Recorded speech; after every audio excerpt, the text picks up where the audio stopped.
Okay, you've had the chance to be in the cabinet, no? So I presume in the decision-making process, you've had a good, close look.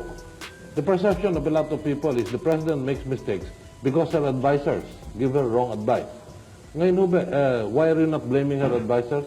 Why are you blaming her? Some people say that a president is only as good as her advisors. That is assuming that she has no brain of her own or that she is completely incompetent.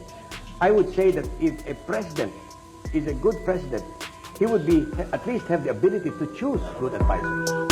And that is an essential requisite of a good president, to surround himself or herself with good advisors. Okay. Today, the cabinet had a meeting in Malacanang. They spent the whole meeting on the issue of graft and corruption.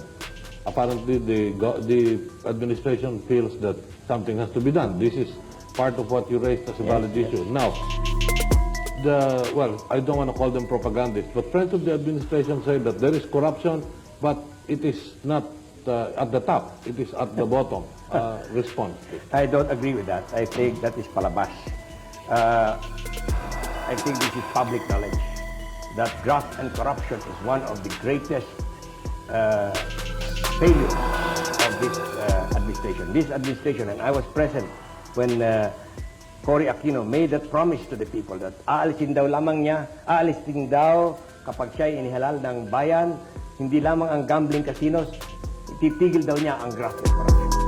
But many people believe that the graft and corruption during the first 2 years of this Aquino administration matches the last year of the past regimes.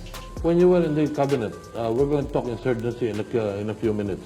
When you were in the cabinet, were you aware of any counter-insurgency program being implemented by the administration? None, and that's the reason I resigned as Foreign Secretary.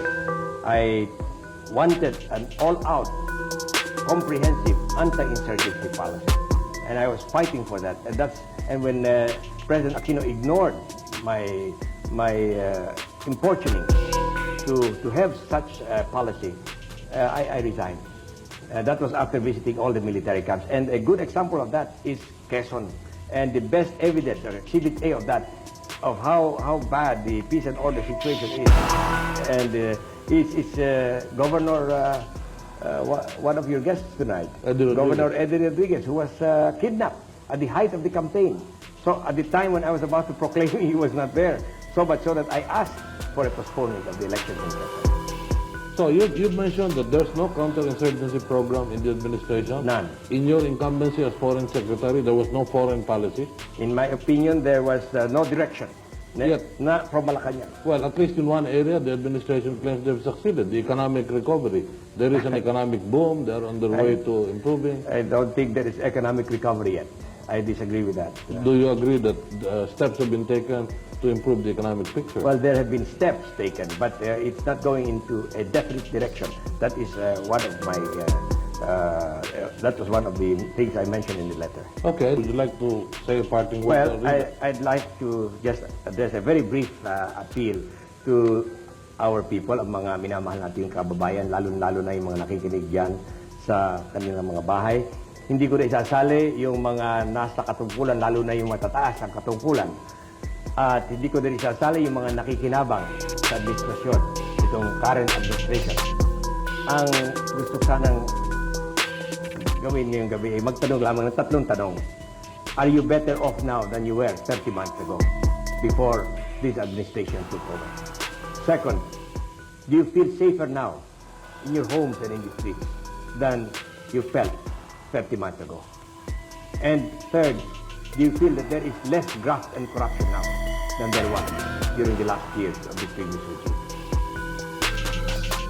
While your answer to this question will decide whether my resignation was justified or not.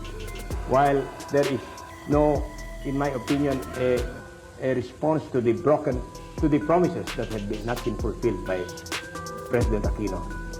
President Aquino behaves like an innocent bystander, hoping that the problems will simply solve themselves. I think it is time now to separate those who believe that the present or current administration is doing a wonderful job. They should join forces. Fine. They should support President Aquino.